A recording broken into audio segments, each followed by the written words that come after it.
आज मैं आपको एक ऐसी मस्जिद घुमाने वाला हूँ जो लाखों लोगों की मौत की गवाह है, लाखों लोगों कत्लेआम की गवाह है। ये मस्जिद लाल किले के पिछले हिस्से में बनी हुई है, जो दिल्ली का लाल किला है। आप देख सकते हो ये बराबर में रोड है और पीछे की साइड में ये मस्जिद बनी हुई है। तो चलिए, बड़ी इंटरेस्टिंग कहानी है इस मस्जिद की और अंदर चलते हैं, बताता हूँ आपको पूरी स्टोरी। तो ये है मस्जिद की मेन एंट्री, जहाँ से हम अंदर जाएंगे। और यहाँ पर बैक साइड में रोड चल रहा है, तो यहाँ पर आवाज़ें भी काफ़ी आती होंगी गाड़ियों की, क्योंकि ये मस्जिद है तो हमें अंदर शूज़ उतार के जाने होंगे। आप देख सकते हो यहाँ पर लिखा हुआ है कि मस्जिद के अंदर जूते पहनकर जाना मना है। यहाँ मैं उतार देता हूँ शूज़।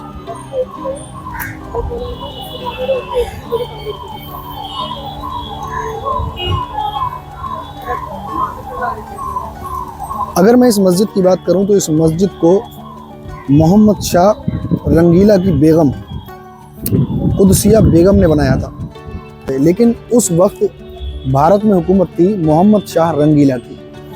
और मोहम्मद शाह रंगीला के बारे में कहते हैं कि इतना अय्याश बादशाह मुग़लों के टाइम में कोई भी नहीं गुजरा है। मुग़लों में एक ही अय्याश बादशाह, सबसे ज़्यादा अय्याश बादशाह था मोहम्मद शाह रंगीला हुआ है। और इसकी अय्याशी का आलम ये था, क्योंकि मैं अभी मस्जिद के अंदर हूँ तो मैं उसकी अय्याशी यहाँ पर खुल के बता नहीं सकता कि कितने आला दर्जे का वो अय्याश हुआ करता था, लेकिन मैं आपको कुछ बातें बता देता हूँ। सुनहरी मस्जिद की 3 गुंबदें और 2 मीनारें हैं, आप देख सकते हो। और कहते हैं ये जो इसकी गुंबदें हैं ये पीतल की हुआ करती थी और सोने की इसके ऊपर चादर चढ़ी हुई थी। और ये है मस्जिद का वज़ू खाना, क्योंकि नमाज अदा करने के लिए वज़ू होना बहुत ज़रूरी है। बग़ैर वज़ू के नमाज अदा नहीं की जा सकती, इसलिए यहाँ पर वज़ू किया जाता है। और सामने है मस्जिद, यहाँ पर नमाज अदा होती है। अब मैं मस्जिद के बाहर आ गया हूँ और अब आपको मैं 2-4 किस्से उसकी अय्याशी की बताता हूँ। मोहम्मद शाह रंगीला इतना अय्याश बादशाह गुजरा है कि कभी कभार जब उसके मुंह में आती थी तो दरबार में नंगा आ जाया करता था और अपनी बेगमों को और अपनी दासियों को हुक्म देता था कि तुम भी नंगी रहो। मतलब रात को भी खूब नंगा घूमता था महल में और अपनी बेगमों को भी नंगा घुमाता था। कभी कभार जब खाना खाया करता था तो मतलब खाना तो रोज़ खाता था, लेकिन कभी कभार जब उसका मुंड घूमता था तो चारों तरफ अपने बिठालता था अपनी बीवियों को नंगा करके और खाना खाता था। और कभी कभी उसका कमीनापन कुछ ज़्यादा ही आला दर्जे पहुँच जाता था, तो वो 2-3 औरतों को लिटालता था, लड़कियों को नंगा करके, और उनके ऊपर बैठ के खाना खाता था। अय्याशी का लेवल इतना हाई था उसका कि मैं आपको बता नहीं सकता। मस्जिद पीछे है, मस्जिद के बाहर हूँ मैं, लेकिन फिर भी उसकी पूरी तरीके से खुल के अय्याशी बता नहीं सकता मैं। अगर उसकी पूरी अय्याशी तुम्हें सुननी है तो मैं उसके लिए एक अलग से वीडियो बना दूंगा, आप कमेंट कर देना, मैं पूरी अय्याशी की वीडियो बना दूंगा उसकी। लेकिन बहुत ज़्यादा मतलब मूर्ख बादशाहों में से गुजरा है। कहते हैं उसने अपने घोड़े को वज़ीर बना दिया था। मोहम्मद शाह रंगीला की बेवकूफ़ी और उसकी इस तरीके की मूर्खता की वजह से ईरान का एक लुटेरा जिसको नादिर शाह कहा जाता है, उसको मौका मिल गया और उसने भारत का रुख किया।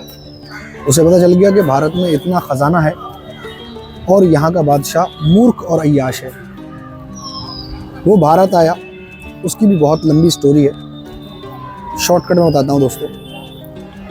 आप जो भी ये गुम्बद देख रहे हो तीनों मस्जिद के ऊपर, सुनहरी मस्जिद के ऊपर, ये किसी ज़माने में सोने के हुआ करते थे, जो कि नादिर शाह उखाड़ के ले जा चुका है। नादिर शाह भारत से इतना ख़जाना लेकर गया है कि जिसकी हम कल्पना भी नहीं कर सकते। कहते हैं कोहे नूर हीरा नादिर शाह लेके गया है। तख्ते ताउस जो बादशाह शाहजहां ने बनाया था उसको भी नादिर शाह लेकर गया है। और उस वक्त के हिसाब से हिंदुस्तान से नादिर शाह लगभग 60 करोड़ रुपए लेकर गया था उस वक्त के हिसाब से। 60 करोड़ रुपए कैश, इतना खजाना, कोहे-नूर हीरा, तख्ते ताउस, बहुत कुछ लेकर गया है वो यहाँ से। मस्जिद के बैक साइड में उसकी बेगम कुदसिया बेगम की कब्र बनी हुई है, वो भी मैं आपको दिखा देता हूँ। ये वही कुदसिया बेगम है जिन्होंने इस मस्जिद का निर्माण करवाया था। उन्हीं के कहने पे जो है ये मस्जिद बनाई गई थी। और ये सामने आप देख सकते हो, यही है कुदसिया बेगम की कब्र। मैं थोड़ा नज़दीक से दिखाता हूँ। मोहम्मद शाह रंगीला की एक बेगम एक बार अपने किले की खिड़की पर बैठी हुई थी और उसने यमुना नदी की तरफ देखा, क्योंकि दिल्ली के किले से भी पहले यमुना नदी बराबर से ही बिल्कुल सट के चलती थी और आगरे के किले से भी बराबर से ही नदी बहती है। तो ये है कुदसिया बेगम की कब्र। आप देख सकते हो ऊपर की तरफ लिखा हुआ है अल्लाह अरबी में, मोहम्मद, और नीचे कलमा लिखा हुआ ला इलाहा इल्लल्लाह मोहम्मद रसूलुल्लाह। ये है कुदसिया बेगम की कब्र। एक बार का वाक़या है कि जब मोहम्मद शाह रंगीला की बेगम किले की खिड़की से यमुना नदी को देख रही थी, तो पहले लाल किले के बराबर से बिल्कुल सट के चलती थी यमुना नदी। तो उसने कहा कि बादशाह सलामत, मैंने कभी भी किसी को डूब कर मरते हुए नहीं देखा है। उसने कहा अच्छा, क्योंकि बादशाह मूर्ख था, बहुत ज़्यादा बुद्धू बादशाह गुजरा है अपने दौर का मोहम्मद शाह रंगीला, और बहुत अय्याश। उसने कहा ठीक है बेगम, तुम्हारी ये तमन्ना पूरी हम करवाएंगे। उसने अपने सैनिकों को बुलाया और ऑर्डर जारी किया कि जो लोग तैरना नहीं जानते उन्हें पकड़ के लेके आओ। अब इसमें बूढ़े, बच्चे, जवान, लड़की का कोई जिक्र नहीं था। तो जब इनको हाथ आया, कई लोगों को जिनको तैरना नहीं आता था, उसमें बच्चे भी थे, बूढ़े भी थे, जवान भी थे, उन्हें लेकर आया गया। जो तैरना नहीं जानते थे उन्हें नाव में बिठाला और नदी के अंदर बीच में ले जाकर उनको जो है फेंक दिया गया। जब उन्हें गोते लगते और वो डूबते तो उसकी बेगम ऊपर से देखती और मोहम्मद शाह रंगीला ने कहा कि देखो बेगम, डूबता हुआ इंसान आज देख लो। तो इतना मूर्ख बादशाह अपने दौर का गुजरा है कि अपनी जो है गरीब और मजबूर जनता को उसने इस तरीके से मारा है। जब नादिर शाह नाम का लुटेरा भारत आ रहा था भारत को लूटने के लिए, तो उसके सैनिक उसे बताते थे आगे, जो उसके मुखबिर थे वो बताते थे आगे कि बादशाह सलामत, नादिर शाह भारत आने वाला है। तो वो कहता था कि दिल्ली अभी दूर है। बार बार उसे सैनिक बताते, उसके गुप्तचर बताते आगे कि बादशाह सलामत, नादिर शाह दिल्ली को लूटने के लिए आ रहा है। वो कहता नहीं कोई बात नहीं, दिल्ली अभी दूर है। लेकिन जब वो दिल्ली आ गया, और दिल्ली, नादिर शाह को तो खैर तख्त से कोई मतलब ही नहीं था, उसे तो सिर्फ दिल्ली की दौलत चाहिए थी, क्योंकि दिल्ली में बहुत खजाना है। उसे मालूम था हिंदुस्तान सोने की चिड़िया है। बहरहाल नादिर शाह दिल्ली आया और उसने आने के बाद में यहाँ पर जो उसकी खजाने की भूख थी वो मिटी ही नहीं। बादशाह से खजाना लिया, फिर उसने दिल्ली में लूटपाट की और उसने अपने सैनिकों को कहा कि घरों में घुसो और उन्हें घरों उसको लूटो और जो कुछ हाथ लग जाए वो लेके आओ। और सैनिक जाते और घरों को लूटते और उनकी बहन बेटियों को भी बेइज्जत करते और उनको कत्ल कर देते। कहते हैं कि दिल्ली की सड़कों पे लाशों के ढेर लगे हुए थे उस जमाने में। तो देख सकते हो कि यहाँ पर जो ये रोड है बने हुए, ये रोड और ये मस्जिद, मैंने इसीलिए कहा था कि ये सब गवाह हैं कि यहाँ पर जो है इतना कत्लेआम हुआ है। और यही वो मस्जिद है जो उस कत्लेआम की गवाह है।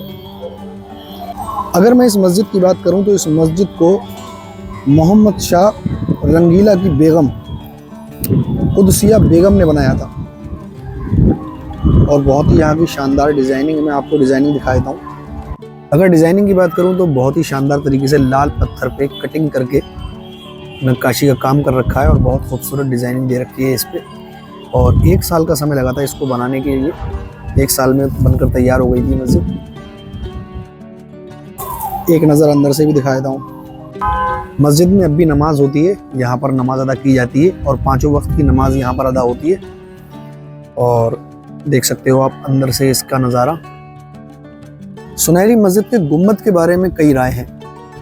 कई लोग बोलते हैं कि इसके मस्जिद के जो गुम्बद हैं ये सोने के हुआ करते थे, लेकिन इसमें असली बात क्या है? इसमें असली बात दोस्तों ये है कि इस मस्जिद के गुम्बद पीतल के थे और उसके ऊपर सोने की चादर चढ़ी हुई थी।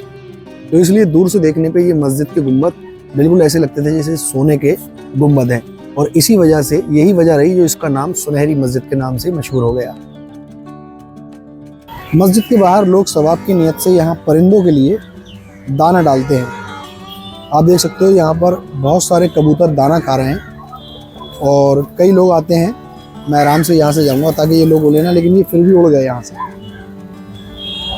मैंने कोशिश तो ये की थी कि ये लोग ना उड़ें और आराम से मैं यहाँ से चला जाऊँ, लेकिन फिर भी ये लोग उड़ गए।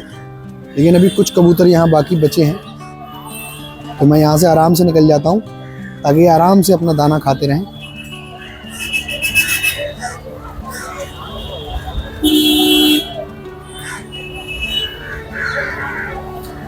ये मस्जिद दिल्ली में बनी हुई है, दिल्ली लाल किले के बिल्कुल पीछे बनी हुई है। यहाँ आने के लिए अगर सबसे नज़दीकी मेट्रो स्टेशन की बात करूँ, क्योंकि दिल्ली में, पूरी दिल्ली में मेट्रो फैली हुई है, और अगर आप यहाँ मेट्रो से आना चाहते हो तो यहाँ का सबसे नज़दीकी metro station Lal Qila metro station है या फिर चांदनी चौक मेट्रो स्टेशन है। तो दोस्तों मुझे उम्मीद है आज की वीडियो आपको ज़रूर पसंद आई होगी।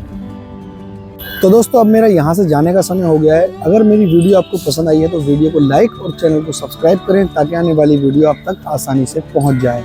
मिलते हैं फिर एक और नई वीडियो में।